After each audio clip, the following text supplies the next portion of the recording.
Okay, a quick question for you guys. What is the world's biggest UK band? Now, names like Radiohead and Coldplay might first come to mind, but I assure you that not far behind are the Arctic Monkeys. In only a few short years, the one-time upstart punks from Sheffield have turned into one of the world's biggest bands, more than living up to all that initial hype. Back home, they're virtual superstars, and Alex Turner has only gone from strength to strength as a songwriter.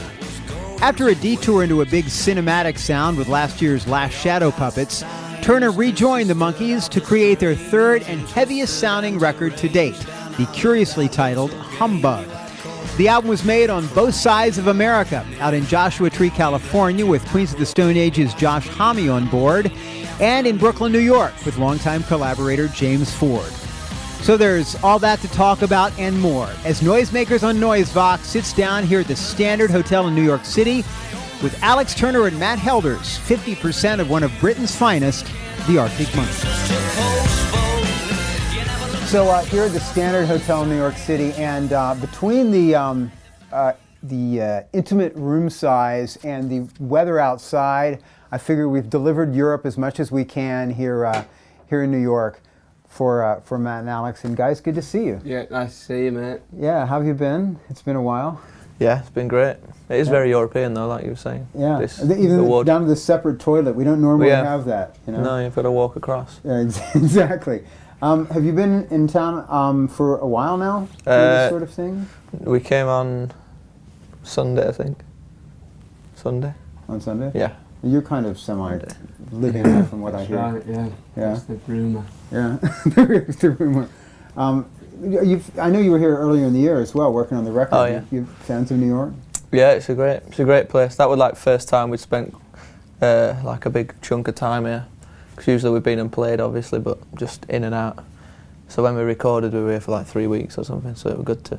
I feel like a lot of English bands I meet over the years, they fall down into the prefer LA or they prefer New York sort of thing. Do you have a preference? I like both. It's like chocolate and cheese. Which one's which?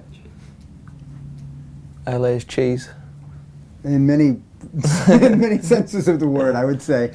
And actually, this is a nice segue into the fact this is something of a bi-coastal record you made too, which I want to get to in a second. But first, before anything else, I don't know if there's a single word in the English language more associated with one particular literary character than humbug.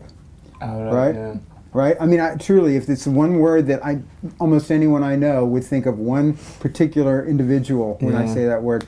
Can you talk about the choice of the title, when it came about, and sort of how it came about? Maybe that makes it braver. The theft. The theft from Dickens.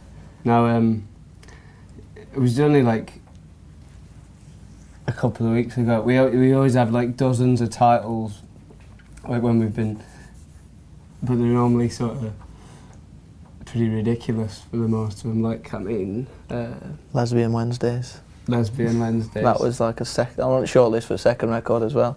Yeah. We came back in for third, and then we didn't learn his lesson. And then did someone shut down that Lesbian Wednesdays title? Not as quick as you'd think. No? Really? No, that was like up there until something else came along, really. I really remember wanting to call his last record No Artificial Flavour for a minute, which is fucking old.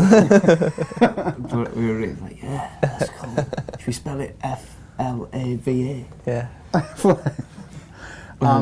Diddy would approve. Yeah, exactly. And where, like, do you remember where and when the moment that the word humbug sort of came to mind? And where was it? When we were in Berlin, not long ago.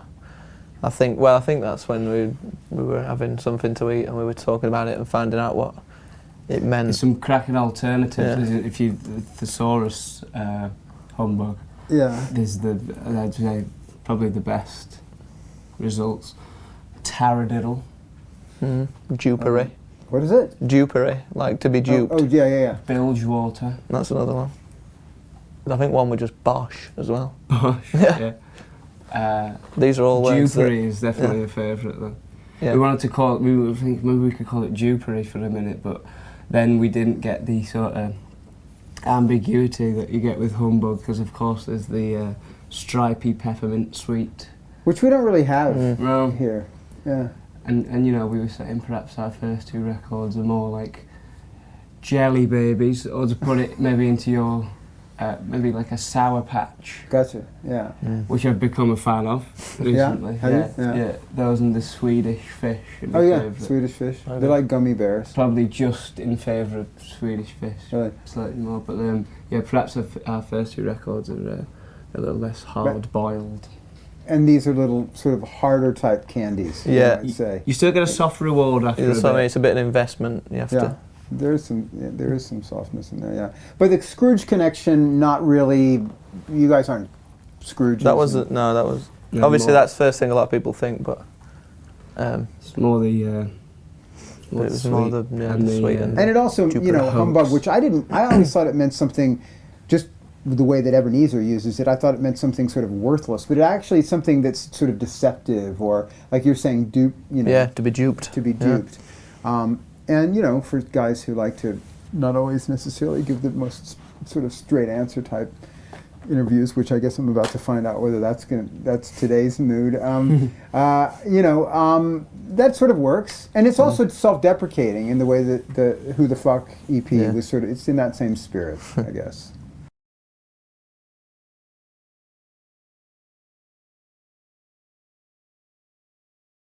Okay, so this record, the last time I saw you was with the Shadow Puppets, and that was over a year ago. And at the time, you said you didn't feel particularly in a rush to work on another Monkees record. What? I haven't actually told Ben about the Shadow Puppets thing at all. I thought that were a theatre thing you were doing. No. Yeah, Were you it's just this. unaware of that? It's just this little thing I did for a minute. Okay. Okay. Carry on then. Yeah. She Just a won't little, go it was just a one-off, one show Yeah. thing. But anyway, you said that you weren't sure when, or not that whether there would be another Monkees record, but you didn't seem to feel particularly in a hurry to get it done. Yeah, then it was, I think that whereas with our second album there was a sort of, it felt like as soon as we went to, there was like a feeling after the first that we wanted to sort of shave a beard off a bit and like just kind of get on with something new and like perhaps demonstrate that it wasn't all just about that initial thing. Whereas this time I think we weren't afraid to like just consider it all a little bit more and like, take a bit of time and like write and then record and kind of have periods where you assess. Just like there were no great rush. Is it true that you, coming off of the last record, sort of set, or the last tour I should say, sort of set, you knew that down the line you wanted to do something a bit heavier with this next record? Yeah, I think when we first came off tour, like we thought we'd probably make a heavy album, just because that's what we're having fun doing, like, and playing live like has that effect sometimes to make you want to just record something like intense. But then I suppose more we thought about it, that probably weren't going to make the best record overall. It was like more time we had to think about it. It changed our ideas of what would make a better record, I think. But you don't think this one is somewhat heavier, would you? Yeah. No. There's still obviously those moments because that's still an interest. But I mean, it was important that it wasn't all that because it'd be a bit, one-dimensional. The advanced word on it for people who've heard it, and I've heard it. I've probably listened to the record half a dozen times now. I don't necessarily agree that it's this massive departure. I think some people are writing about it as, this is going to be their psych rock record or their stoner rock record.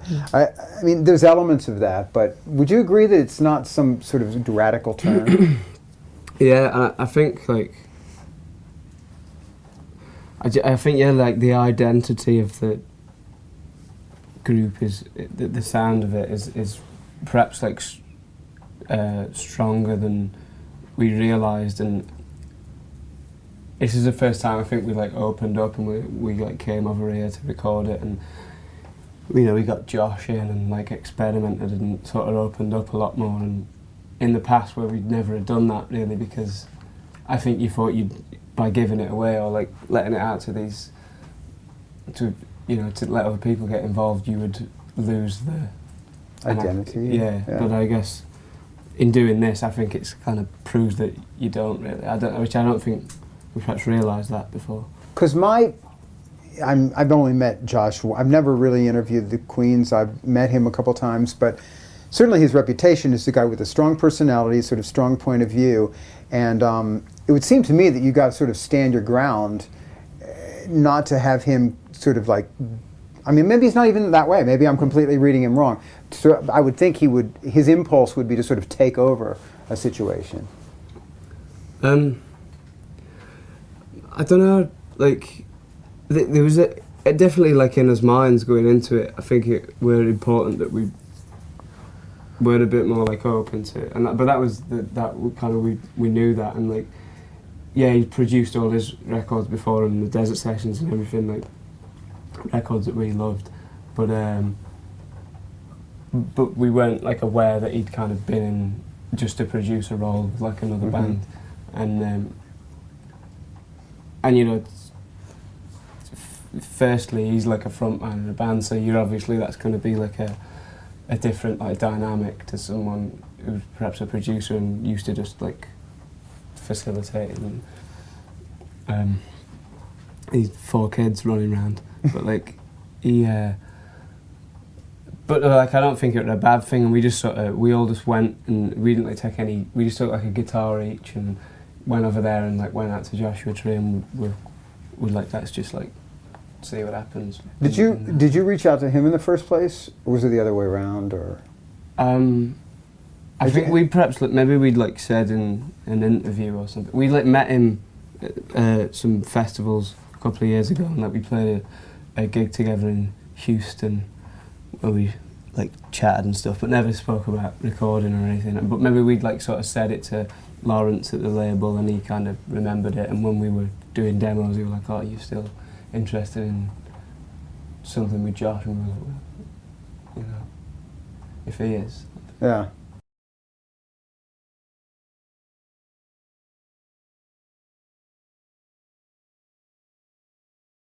So from what I've heard, Cream and Hendrix, and this was kind of stuff that you were listening to at the time, or was that before you even went to Joshua Tree, that those were sort of... I think like a few years ago, like when you first start playing guitar and like obviously you kind of automatically gravitate towards Hendrix, but I think in the sort of period leading up to this record and like while we were doing it, you know, like driving around in the car and stuff, we certainly like got those records back out or got like deeper into them or into other ones that you hadn't before, like the Band of Gypsies one.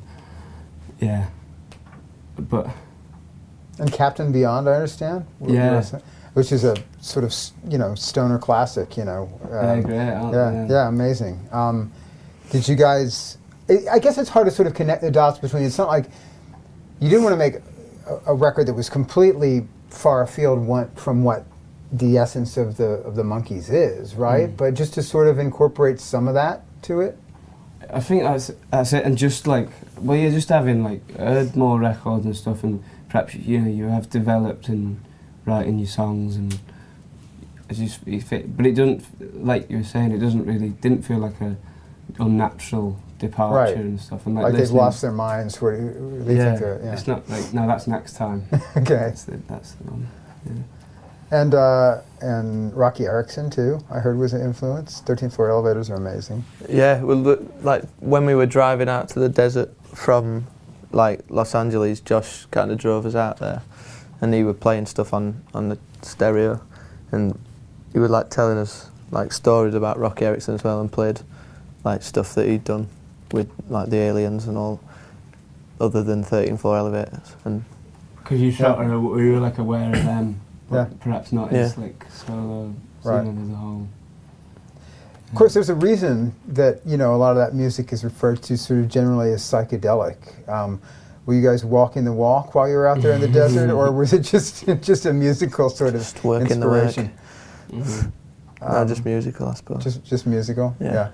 Did you leave Joshua Tree sort of feeling like a record was completed, or did you already know that you wanted to work with James and that there was New York ahead of you?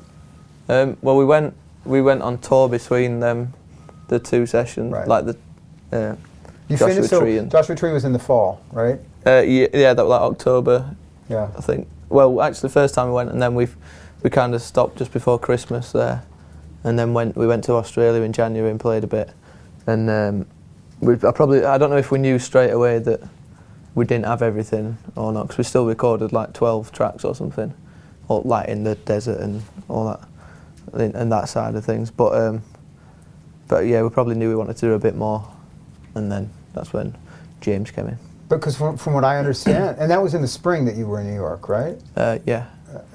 From what I understand, you guys essentially have almost twice as much as ended up on the record done. Yeah. Right? Or maybe not mixed, but yeah, like recorded. Yeah. Yeah. There's something about them 10 that like we do like the best ones, and they all made sense together. And most of them are what we did in like the first session out there, like the all the ones that we did in that are kind of on there, and I think that first like session perhaps like provided, even though you didn't know it during the process, but like just how it's turned out, that really was like the blueprint for the rest of it, you know. And even the stuff we did in New York, where you were very much conscious that you wanted it to fit, you know. So which were can you say some of the tracks that were a product of Joshua Tree, and which ones came out of New York? We did Crying Lightning in Joshua Tree, and just to give an example of one from each. My Propeller, for instance? That was Brooklyn. Pretty Visitors? Joshua Tree. Dangerous Although there Animals? was somewhere we did a bit extra in some places. Dangerous Yeah, Animals? like most of it was like, the Dangerous Animals was that Joshua in the Tree. desert, and then Josh has his own studio as well, and we did a little bit there. But you feel like they fit together. It's not like these two drastically different personalities of songs. Yeah, Sasha Fierce. Yeah. Yeah, it could have been. Exactly. You know, that's always creating an alter ego is always a possibility. Yeah. Although some might say the Shadow Puppets did that. That old project he didn't tell you about. Yeah. Speaking of that, I honestly feel like that as much as maybe a heavier rock or a whatever you want to call it, psych rock kind of, perhaps there's touches of that where you went with that kind of dramatic sound with the Shadow Puppets, it's held over in places with this record. I mean, do you feel like you sort of, and that goes back to, I remember when you guys did the Diamonds Are Forever thing, that has that sort of element to it as well. Do you feel like that's something just sort of like a sound that you've just gotten into more and want to sort of hang on to? It's because that thing sounds a bit like Scott Walker and the other thing. Okay. Yeah, like, It's got A bit dramatic. yeah, it does. It's like Epic. yeah. he should have really prepped you on this thing. Oh, yeah. It's like an orchestra. You got a CD around that I can listen to. Just He'll get you up to speed on it. you send it. But anyway, have you developed a taste for some of that kind of sound? Yeah, definitely have. And what I think it did, that is like kind of found a part of my voice that I'd not really used before during that, and I agree. I mean, and that's come back across. it's deeper, it's richer, it's like there's more.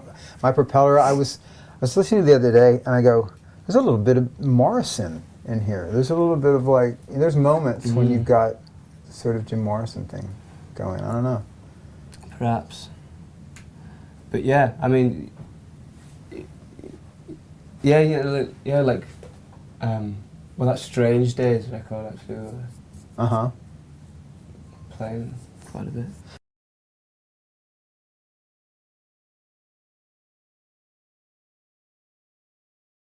The album starts off with My Propeller, which is one of the more, I suppose if people wanted to say which tracks were sort of more different sounding for you guys, I think that's one of them.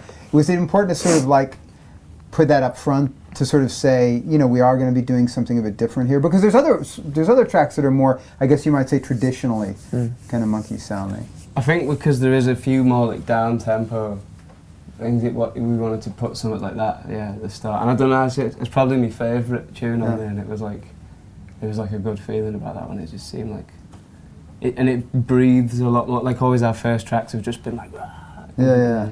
And like I guess with like the whole records mostly after, like, but and yeah, there was something about it. We just didn't want to like rush into it. Yeah. And then I mentioned Pretty Visitors before. That's probably my favorite song at the moment. There's a lot of the favorites sort of change, but I think that's probably my favorite. And the fact that it goes from this kind of rapid fire thing, which people have come to maybe associate with the band, at least with the early days of the band, into this sort of sludge metal break. You know, it's just it's pretty amazing. Was that? Can you talk about how that came together? Because it's quite a different song. Yeah, we did. That was like one of the first ones for the when we were like kind of working out on tour, like the year before last, and well, it just came from like that. There's Phil thing really, like a lot of. I always feel like there's a lot of beats that we've had like for years sometimes, and I was just like, oh, I remember that thing, like that's Pretty Visitors definitely came through that, and it was like that thing you just did. What if you did that like over and over again? Like, and then like just filled it around it, I suppose. But there's certainly a fair amount of variety on it. I mean, you mentioned Scott Walker. I think that song "Secret Door," which has got this real pretty hook to it. I mean, that's one of the most sort of Scott Walker evocative to me. There's another song, it's Cornerstone. Yeah. Just got more kind of like acoustic, kind of rootsy thing going on. Did you like the idea of having a kind of a real mix of sounds? I think probably more so on this record than the last two. There was a point where I didn't want to make it all really minor, and there was a part where it's like trying to like approach doing sort of something with like a pop element and like in a major key and like getting away with it. That seemed like a challenge. So yeah, that's I guess like those two are like your Cornerstone particularly, I suppose, is like quite a traditional like arrangement and structure and stuff. But yeah, it was like the idea that it's a bit, I don't know, just getting away with it. And how are things with? I assume you're working on rehearsing for the tour at this point. Yeah. Things are going well. How much of the new album are you going to be including in the set?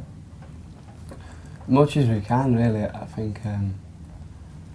Are you one of those guys who would like, if you had it your way, you would just go out and play the new record start to finish?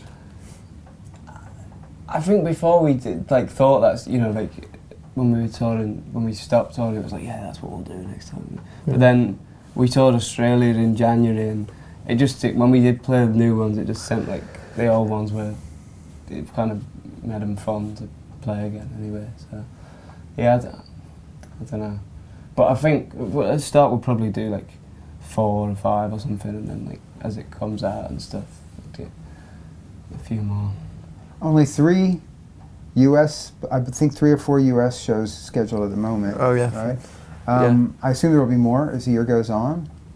Yeah, we're coming back for a longer stint. Yeah.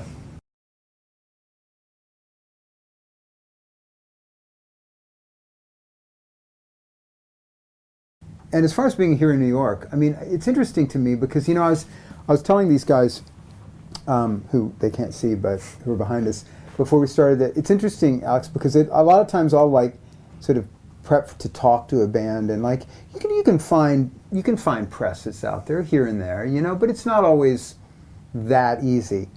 You Google Alex Turner or the Monkees, and if you're looking through the right publications, it's a tsunami of press. Now, it's not always stuff that really pertains to a music-oriented sort of interview, you know what I mean?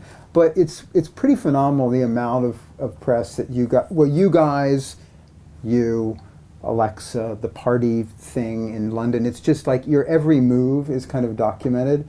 Here in New York, I would imagine, I mean, I'm sure you get recognized, but it's not like that, right?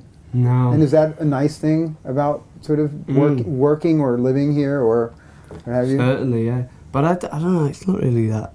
It doesn't bother you that much? It's like at home, I don't think it's even that I feel like it's unless like sort of Google me something, which I kind of.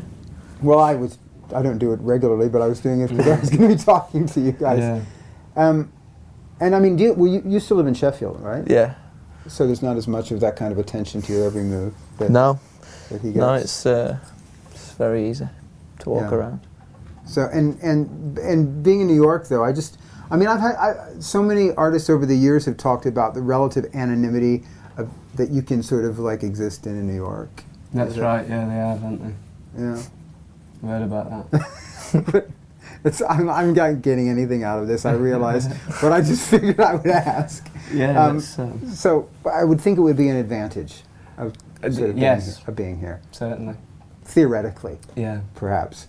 That's what the brochure said. The Brooklyn brochure, yeah, the one that sold you on. Yeah. It's nice out there. Matt, you are.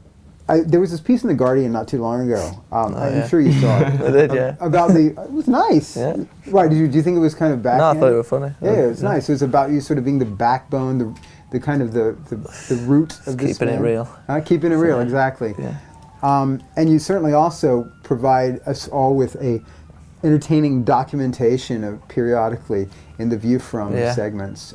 It's been a while since you did a View From segment. I know, yeah. There's been nothing to view for a while. This is a lovely view. Yeah, I suppose it's this. The View From the Standard. I'm just going to do a big roundup, like in a couple of weeks. I'll do like an hour-long special. Yeah. From here in New York. Straight to DVD. No, but maybe I'll capture some footage while I'm here and just put it in. Yeah. Slot it in, yeah. Yeah. Really, that sort of thing. But yeah, I'm sure. Yeah, it's kind of something that carries on. It's just that there haven't been any major events. Like getting a haircut in New Zealand, yeah. or for instance, that's pretty major. Yeah. And seeing your sort of grumpy margarita making. Yeah. You know, he's a bastard. That's pretty entertaining. Are you, as far as any plans this year for playing any places that the Monkeys haven't been yet? Yeah, well, first things we do is like Eastern Europe, which we haven't been to before. Like the first bit of playing we do is like Poland and Croatia and Serbia, and they're places we've never been. So, and they're like festivals, so it's quite a good way of starting, I think. So you haven't played most of Eastern Europe before? No, I've never been to like Poland or Serbia. Finally, before I forget, Crying Lightning, which the song we didn't talk about yet. Can you talk a bit about the song? And by the time people see this, the video will be done, and I think even out. Right. Maybe it's too early to really talk about what it's going to look like. Yeah. I'm pretty excited about it. Yeah. Yeah. We just we've just been like figuring out like what it's going to be. Like this. Who's working on it with you? Can you say that? Yeah. Yeah. We're going to do it with Richard Ayoade. Oh yeah, sure. Stuff with in the past. I met Richard last summer on the set of A Vampire Weekend. Oh really? Oh yeah. Did that, yeah. He's a good guy. Yeah, he's great. Yeah. Concept, idea behind it. Just going to be some keywords. Giants. Giants. Yeah. Yeah. Some acting. And that might be the process of being a giant, like giants. Like presents. Yeah. No acting, no costumes, no sort of. Maybe no dialogue, but maybe acting. Yeah. Yeah. It's all an act. Every day. Well, guys, it's great to see you. I know people are already talking about this as being a great sort of departure. Are you more excited, or is there a bit of like, are we going to lose some people with this record that is sort of sounding different? I don't know. There's something about this one that we all somehow feel like it's more like ours in a way. Like I don't know, feel before. I don't know if it's just sort of hindsight, but it always felt as if we were like catching up with ourselves, and this time, it didn't really get that sense so much. Is it because you took longer, you think? Maybe, yeah. Like it was much more kind of considered, and just when it comes, there certainly seemed like more satisfaction and a bit more like it was the whole process seemed like a lot more enjoyable. Perhaps, You know, I mean, you've got some rabid fans out there, and I've already seen a little bit of like whining already about the fact there's only 10 songs in this record. You know, is it? You feel like you like to hang on to some for like future. I don't know. It was just like I think we still very much think of it as like a record, you know, like in 2 sides, and those 10 worked best as like an album. I think that's like important, you know, to make. But there's ones that you've got that aren't on the record that you definitely think will see the light of day at some point. Yeah, some good B-sides in there. Right. Well, best of luck with it. I'm excited about it. I think it's great, man. I think it's doing something different, but it's still certainly it's true to an Arctic Monkeys record. So cool. Hopefully, I'll see you later in the year, man. Yeah, nice to see you as always. Yeah, thanks. I appreciate it, man.